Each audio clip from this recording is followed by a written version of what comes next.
Guys, welcome to Recruiting is No Joke. It is your host, Joel Lalji. Great to be here with you. I'm super excited for this week. I've got a friend, talent leader, just someone who is an all-around amazing guest on the show today. And we, of course, are going to take a look at some trending topics that I'm seeing on TikTok, on LinkedIn, and really just all around the place. So super excited for today's episode.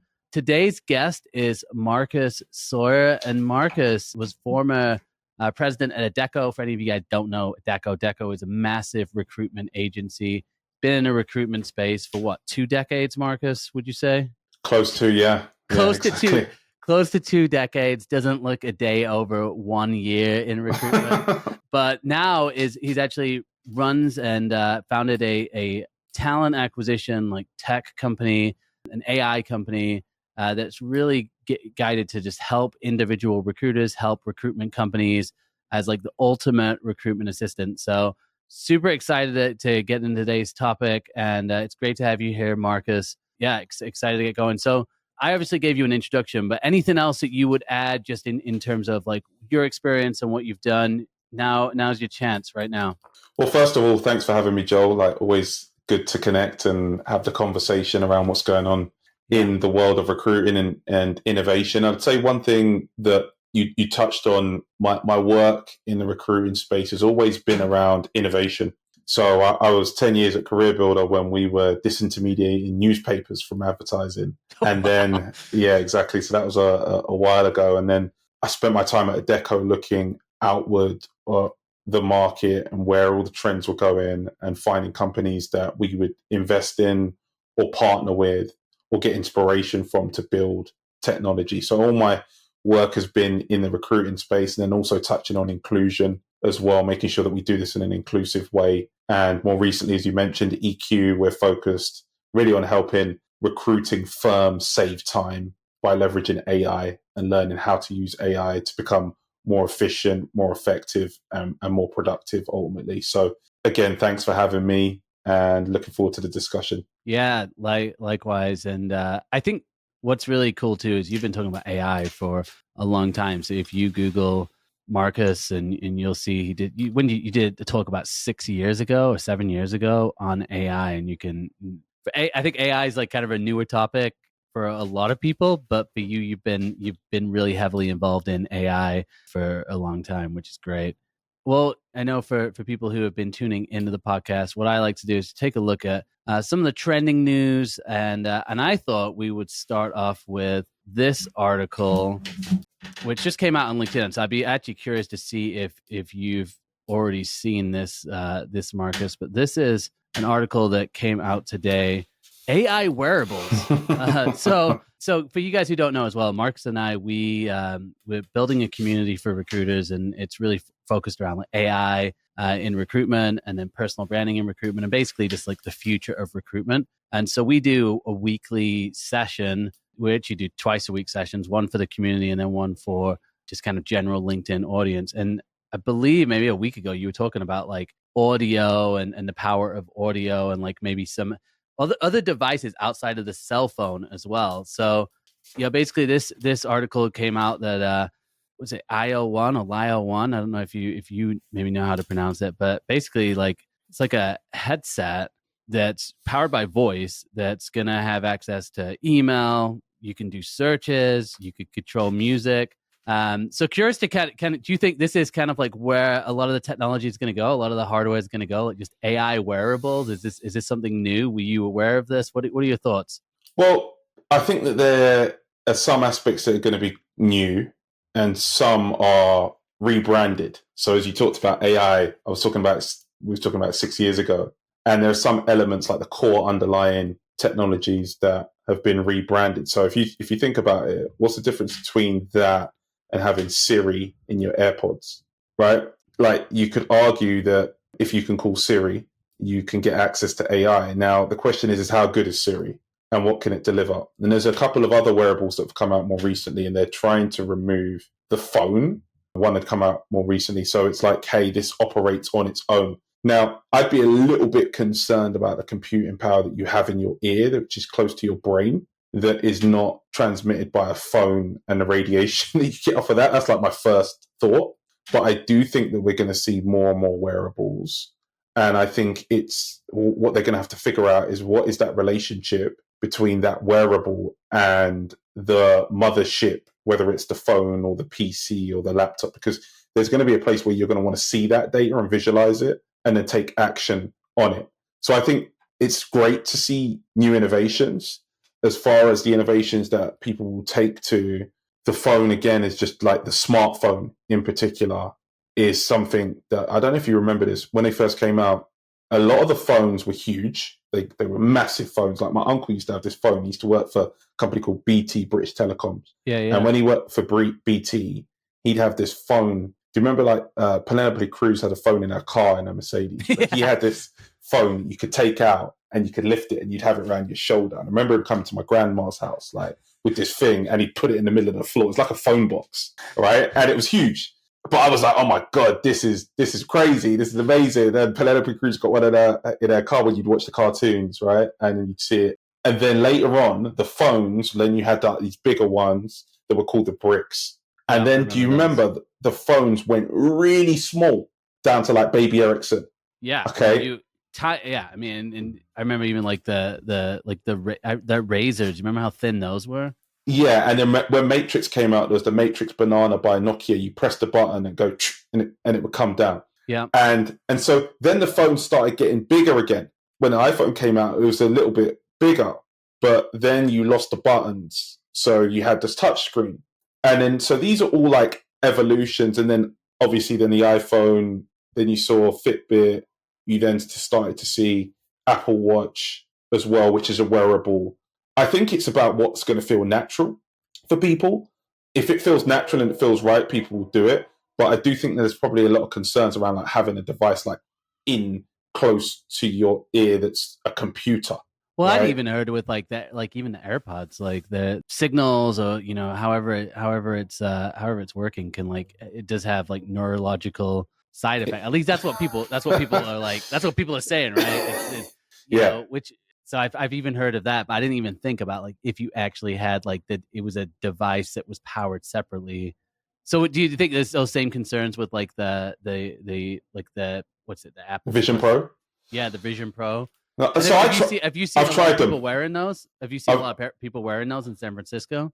Well, it's a different device. It's almost like, have you seen a lot of people walking down the street and using their laptop? So there's a time and a place for it, and I think that's the thing with the wearables, like what's the channel for it? Yeah. So the Vision Pro, have you tried it? I have not tried it, no. Okay, I'm going to tell you that it might actually be the best technology I've ever tried in my life, ever. Wow, that's huge. It is ridiculous. Now it's $3,500. No one's going to pay that for that right now. But what I will say is that device will get better and better and more slimline and start to evolve. So we talked about this before. What's the difference between, like, you want to attach something to someone, so that means you want a sensor, right? So whether I use a Whoop for the wrist or what have you, there has to be a value in attaching it, because otherwise you may as well just talk to it like you can talk to your phone without it even touching you. Yeah. Right? Like, why do you need it to touch you? That's always my question with these things. Now, there's another device that came out recently by Humane, and it got a really, really bad review. But is that the one that had like a YouTube video that went viral on it? Yeah, it's a pin. It's a pin, and there's a few people I've seen that I know in my circles that have been invested in it and been part of it. And I think that they're trying to push the barriers. So there were some Apple executives that have been, and I haven't tested that product and I haven't seen it, but the concept of it, which is quite interesting, is that there's an always-on camera. Now, there's privacy concerns around that probably as well, right? But the concept of it is that it's getting information from the outside world to then help you operate more in that. So I don't know what you want to get from inside my ears, outside of me trying to listen to sound. So I don't know. I don't know if I want in-ear computing, because then you start to get into in-chip computing and in-net computing. In your brain computing. Right. And but for certain scenarios, I think that might be quite useful. Like I've told you before, my brother had a brain aneurysm. There are some things that he finds difficult to do. So from like a medical standpoint, I think there's probably a lot of value, instead of having like the typical hearing aid, maybe, or you could have a hearing aid and a visual aid using AI. So I think that there's a lot of opportunities there, but these companies are going to have to find their niche and then expand from that niche. So that would be my initial thought. Thoughts on even how that would impact what you're working on within the recruitment space. Like I think we were even talking about this. Like is there for job seekers, like, hey, I want to find a job in this space. Like, do we get to a point where you just say exactly what you want, and then somehow you get to that point? Like, hey, I need a new job in software engineering. You just say it to your smart device. The next thing you know, on your calendar, you've got 3 interviews. Do we get to that point? So we're talking about two different types of people. We're talking about the job seeker and then also the recruiter. So I'll touch on the first point. Let's touch on the job seeker point, right? Because that's what you mentioned to start. It's such a, unless you're like, if you're doing contract, freelance, temp work, your job's changing consistently. Even some of the temp roles are like 18 months, 6 months. So it's not every second that your job's changing. So the frequency, so you've got to look at the frequency of that. I'm not sure how valuable it is that you can call out a job and you get to apply for it immediately. Might be, but if you're actually serious about the work that you do, like if you're going for maybe senior executive role or you're trying to move up in certain areas, you want to really understand that company. So I think having more information and insights around that is going to be super useful. Is this the right thing for you? And then so if you flip to like recruiters who jobs really to find the right person at the right time for the right opportunity and make sure that it happens. Yeah. There's a lot that can go wrong. And I think that there's a speed element. Of course, you want to go through things quick, and a lot of recruiters want to do that. But speed, once you know what you're looking for. So I think that the evolution for the recruiter is like this is my ideal candidate profile. These are the ones that I know work. Serve me up as many of these as quick as you can. And then once you serve me up these candidates, then I can do all of the curling work, right? You see that thing on the ice, right, where they do the curling, just to make sure that this happens, the relationships are there, and we're moving over. So I think that there's going to be like a lot of tech for tech's sake, but what is the practical use case that it's solving? And people who are building a lot of these technologies, I always say to someone, I was talking to a founder the other day, it's like, how do I build something? How do I create something that's innovative? I said, do you have a problem that you're trying to solve? I know, right? That's for you, and are you the person that's solving the problem? If not, you can try and set up a business and find someone of an expert, but like find something that you're actually trying to solve that annoys you, and then go deep and work on that problem. So if I saw a wearable for recruiters from a recruiter who's been doing it for many years, I think that would be pretty interesting to see. So I think don't underestimate the domain experience or somebody living with that problem for a long time, or a family member that they know that they want to solve. And it's not all businesses that are set up like that, but I think you just have a better shot. Well, it's super interesting too, because I mean, I even think with some of these products, like even just from like a consumer point of view, like in that article, it said checking like, they want developers to have apps that like check email and check the weather and do music, and I'm like, pretty sure that's what I do with Siri all the time. Like, what's the weather like, or like throw some Drake on. It's like I'm already kind of doing that. So like, what's the problem? And I think it's interesting with the technology, because sometimes I'm like, we're solving like really menial problems that aren't really like we're solving like technological issues almost, but it's like not really like a pain point in someone's life. Yeah.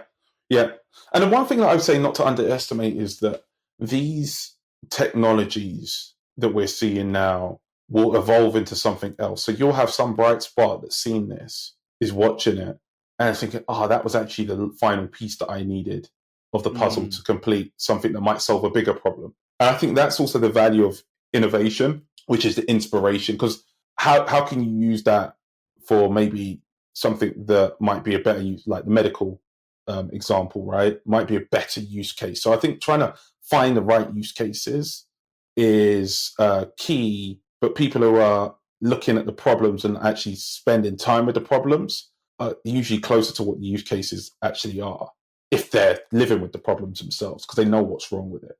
I love that you're always thinking about this stuff too. Obviously, you work on an AI product all the time. Let's. I want to talk a little bit about what's going on in the current market. So the first thing I'm going to look at is like from a recruitment perspective. I've got 2 different posts that came out. One came out this morning, and then one came out last night. And I think maybe one was in response to the other one. But I'm going to share again. Okay, so this is Jesse Tinsley, who is CEO of Job Mobs and Recruiter.com. Jesse said, first, it's layoffs. Second, it's rehiring recruiters. Third, as recruiters get hired, so does everyone else. 4, multi-year hiring sprint. The same cycle repeats every 5 to 10 years. I posted this originally back in December when we're in step 2. Now we're transitioning into phase 3. So I guess recruiters are getting hired, and we'll be on our way to step 4 in the next 12 months. And then he says, kind of predicting the return of the recruiter in 2024, the return of the war for talent. Okay, so that's the first post, and then the second post here is from another connection of mine who is a recruiter, and this is where I think like it can get a little bit confusing with what we just see and how there's a lot of opinions. But Richard King, who tech recruiter, been in the recruitment space for a couple of decades, said, "Don't for a second think we've hit rock bottom. The economy is starting to recover. Tech layoffs have spread beyond tech and beyond high-paying white-collar jobs. It's now impacting hourly, blue-collar workers, many of whom are not on LinkedIn. And the layoffs aren't big or sexy enough to be reported beyond the local media." And then he puts a link to a WARN tracker, which is basically like the WARN. It's like a pretty sure anytime a company needs to do a layoff, they have to report it. So this Twitter page or X page automatically reports like any of these WARN notices. And he says every day there's dozens of WARN notices impacting hundreds of people. Want a reality check? Follow this account. And he links the account, and I'll put all the links to these posts. And then basically says, did he deleted part of it? No, he says, want a reality check? Follow this account. Hope doesn't pay the rent. So obviously you're talking to leaders in the recruitment space. You're talking to people who are dealing with recruiting heads on. What are your thoughts with those two predictions? Like, they're obviously just kind of completely different points of view, right? One person saying we haven't reached rock bottom, other person saying, hey, we're about to hit an amazing time. We're about to see lots of recruiters getting hired, lots of hiring. So what are your thoughts with that? What are you seeing? I'll put you on the spot. And obviously you don't have to make a perfect prediction, but just curious of what you're seeing. Well, I think firstly, when you see quote unquote predictions, the only way to measure a prediction is to have some quantitative measure at the end of that. So like, what's the actual number that people are creating? Because otherwise it's anecdotal. Okay, so both can be right at different points in time. And so if it goes down, let's say from the recruiter standpoint for the next 2 months, and then it picks back up after the next 2 months, they were both right because they didn't put a date on it. So I think the thing that you've got to be mindful of with predictions is like the only way you can be absolutely wrong is by saying by this date and this time this is going to happen. So I'm always like, okay, like what are the other? And then there's like where you're sitting in the ecosystem. And the one thing that I think is true is that big tech firms had overhired. And I think that they overhired when there was this quote unquote war for talent to harbor talent and then put people in positions where some of them weren't actually doing as much as they could do. Maybe if they were at a different firm. And some people are fine with that because at the stage of the life that they were at, it made sense for them. Some people wanted more. So I think about some of these firms that have got and they're tech firms, by the way, like they're not software firms, a lot of them. So they're not even necessarily moving hardware or in hospitals like nurses and doctors and so on and so forth. And they've got like 300,000 people, some of these companies. Yeah. And I always think, what if that was 1,000 companies with 300 people each? So I think that we'll start to see again more of a reshuffle, and we'll see this emergence of smaller companies. So I think that the need for recruiters will still exist, but there'll be more opportunities to place people in different type of companies versus just the same ones that you've been placing always. And there's still some nuance to that, because having saying that, I still think the big tech firms are going to get bigger. So there might be just like a cluster of those big firms, not necessarily by numbers, but by influence and size. And then underneath that, you're going to get these medium size and smaller firms where recruiters are going to have to be a bit more agile with the type of talent that they're placing. So I think that there's going to be an evolution of the recruiter, and there's going to be an expectation that you can do more with less. I think that the modality of the recruiter, you'll see an emergence of more freelance recruiting. Contingent will come back again. So you're going to get less retained work because more people are going to be competitive to actually do the work and say, hey, look, I'll do it, or I'll do it until you have more options. Yeah, I think I think that there's still a need for certain skills and certain talents depending on the disciplines and the markets that you're in. So if you think of like the CHIPS Act that's come out recently, I think it's 10 billion plus that the government have invested in chips. Now, in that industry, if you're a hardware engineer and you specialize in GPUs, you're going to be sought after. So there's still going to be high demand, low supply in those areas. Healthcare is another market. So I think market specific, but the headlines will come from big tech and they'll be laying off.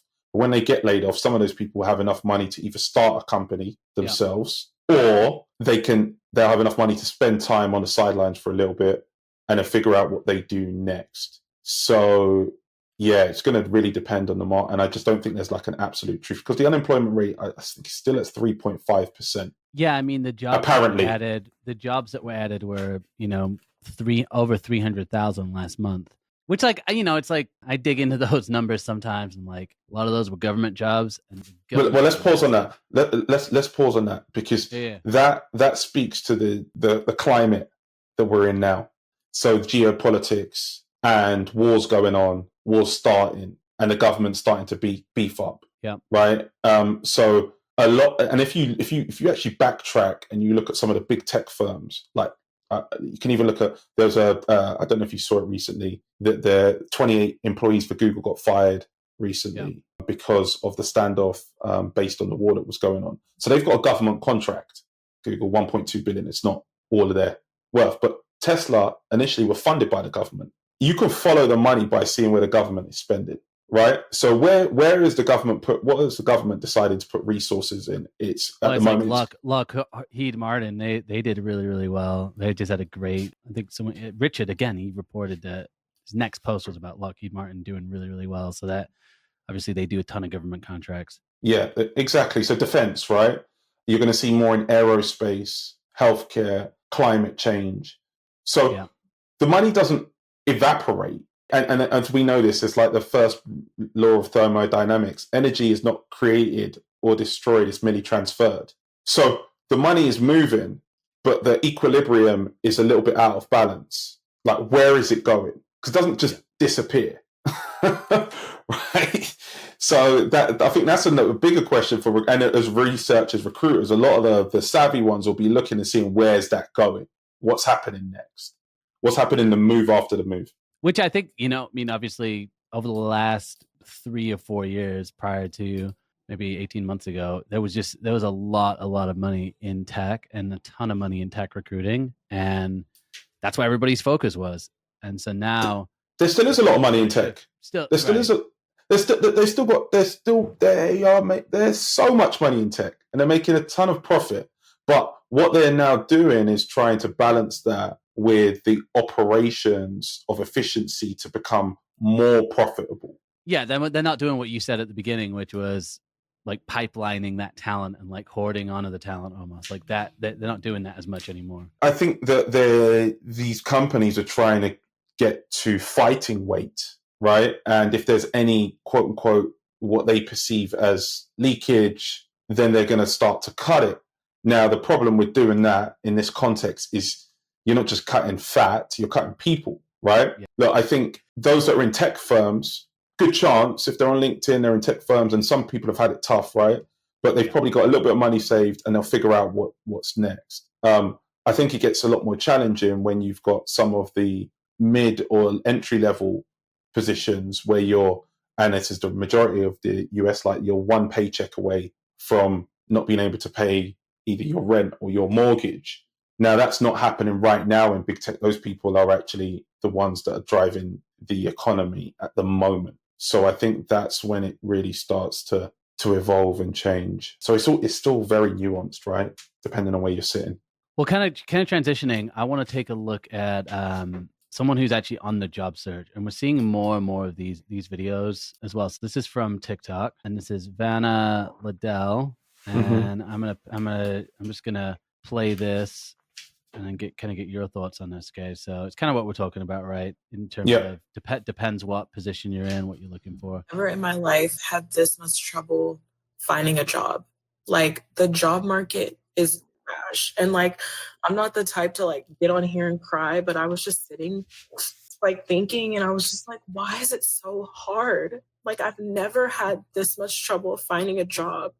Like, I have my bachelor's degree, and I know like these days that means nothing, but like, and I have a great resume. I have experience. And yes, I did quit my job, but I quit my job not because I wanted to. I did not want to quit my job. I actually quit because I felt like I had no choice because of the toxic environment that I was in, and I did not feel protected at all. And it's just really unfortunate that now I'm in this situation. You know, it just sucks. Like, I can't tell you how many interviews I've been on. I'm so sick of it.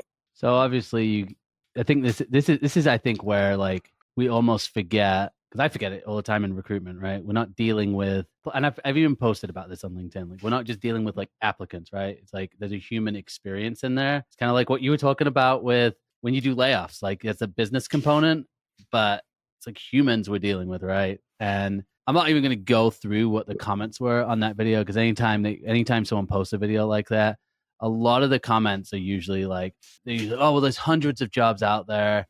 Like, you should be willingly just go get a job anywhere. You know, like, how can you not get a job? And it's like, you have that point then where it's like, all right, well, we've got someone here who's got a bachelor's degree. They've got experience. You know, you go and get a bachelor's degree and you go and get experience because you've chosen a field to go into. It doesn't mean that you could just go, hey, yeah, I'll be a concrete laborer now because that's where the openings are.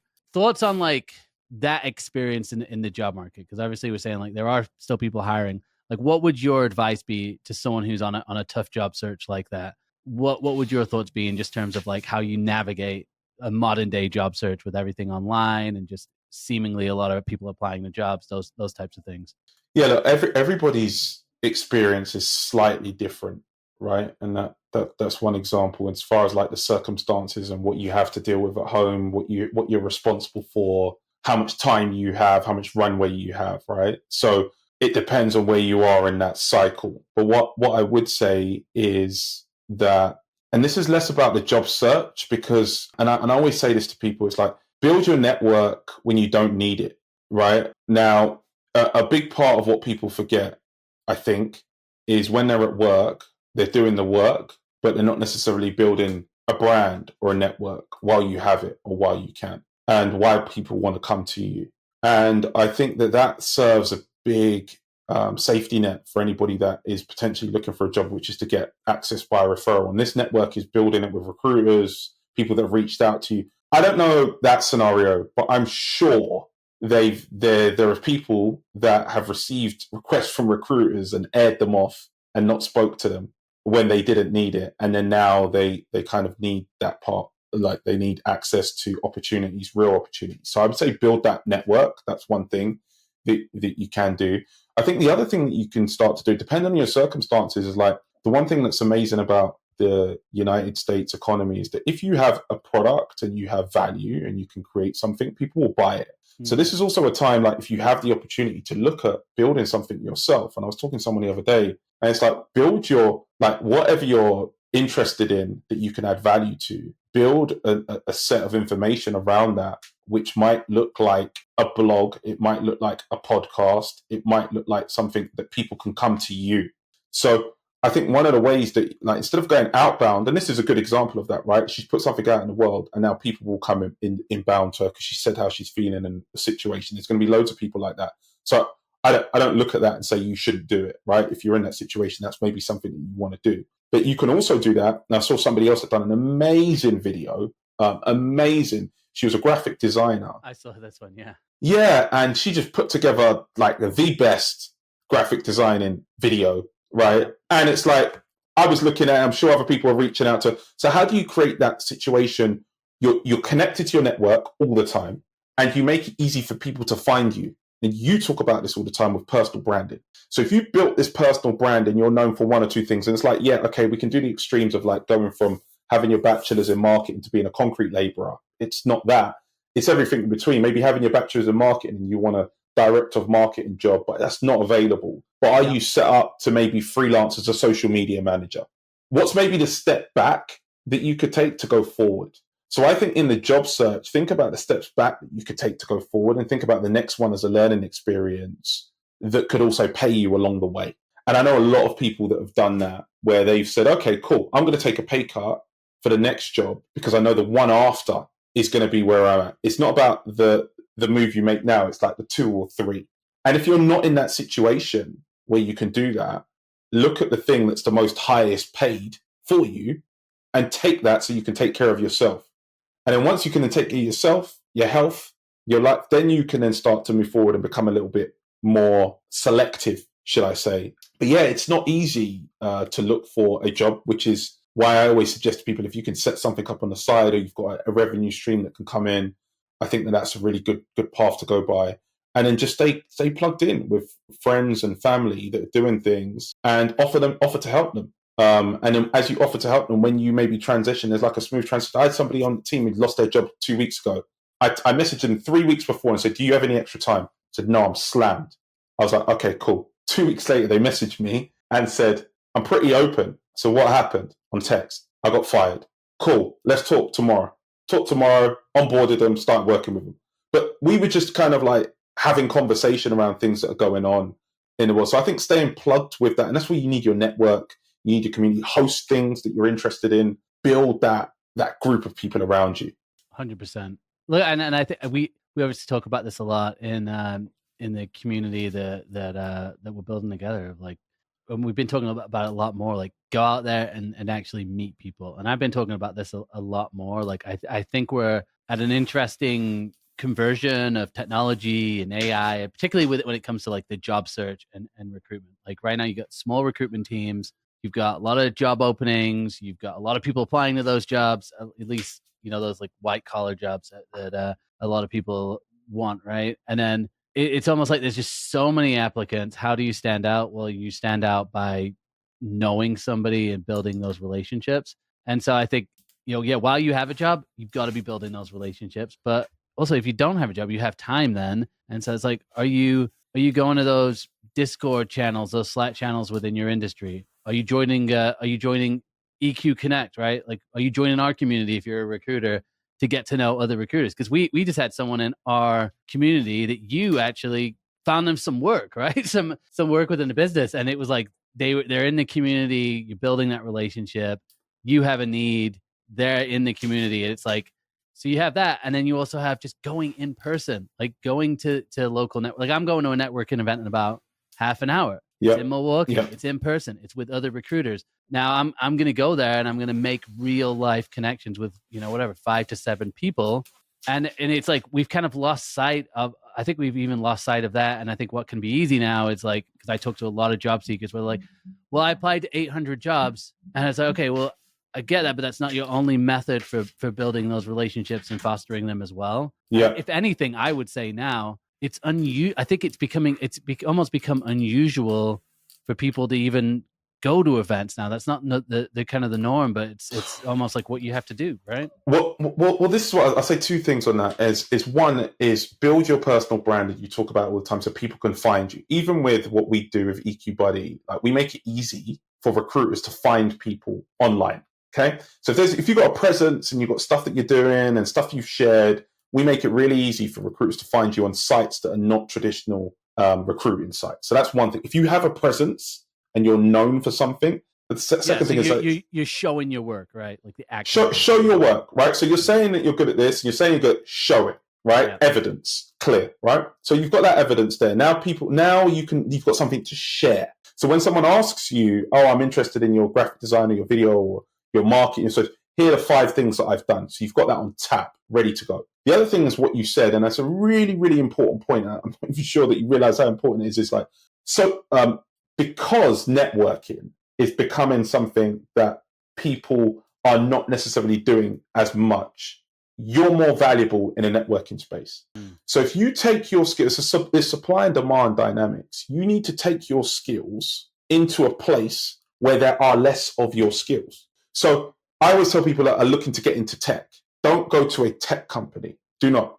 Go to a tech-enabled business. The difference between a tech company and a tech-enabled business is a tech-enabled business has an aspect of what they do where they rely on technology. A tech company sells technology as a service. If you go into a tech-enabled business and you take your skills there, you're going to more likely be a thought leader and expert and start to move up. So even when you're looking for your job search, look at the jobs that you want to do and say, okay, look, if I'm in social media, don't go to don't try and go into a crowded area where all the social media marketers are, right? Which might be an agency or a design. Go to that company that is a healthcare business, has no clue about social media and needs you to help them. Think about where your expertise is valued. I love that.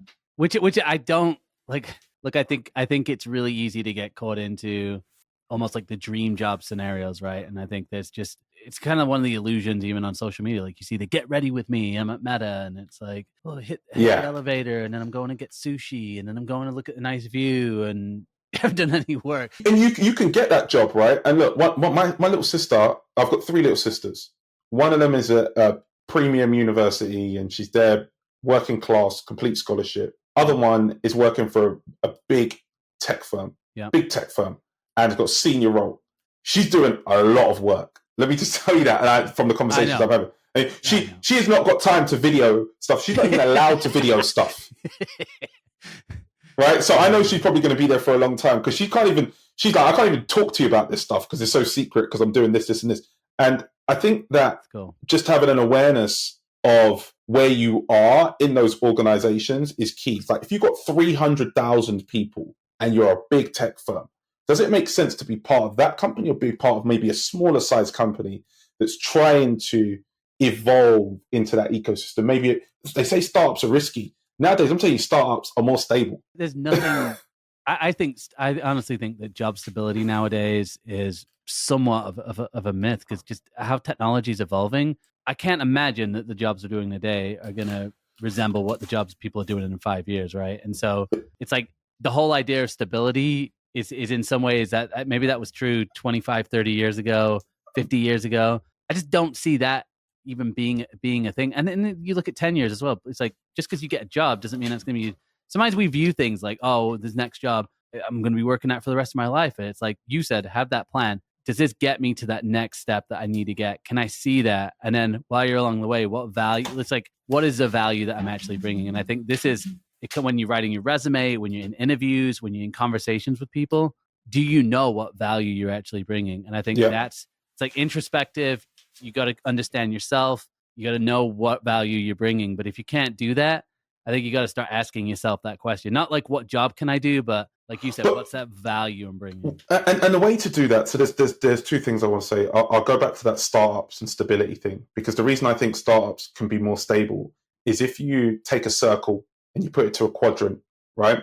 And there's 4 people that work at a startup. Let's say not 4, but you can 10x that, right? So you could say 40 or whatever the number would be. If you are part of that, one of those triangles in the 4 squares, and what you do impacts whether or not that startup is going to be successful or not and they're well funded, you've got more likelihood for you to stay there if you're doing what we need to. Now, if you're in 300,000, you can be surplus to requirements like really quickly because you're a number and a call. So there's an illusion, but there's also a brand, right? I work for one of these firms, or I work for one of these companies, and you tell your friends, and you tell your families, and you tell your parents. And ex-Googler on your LinkedIn profile. Right. That's why some people have joined.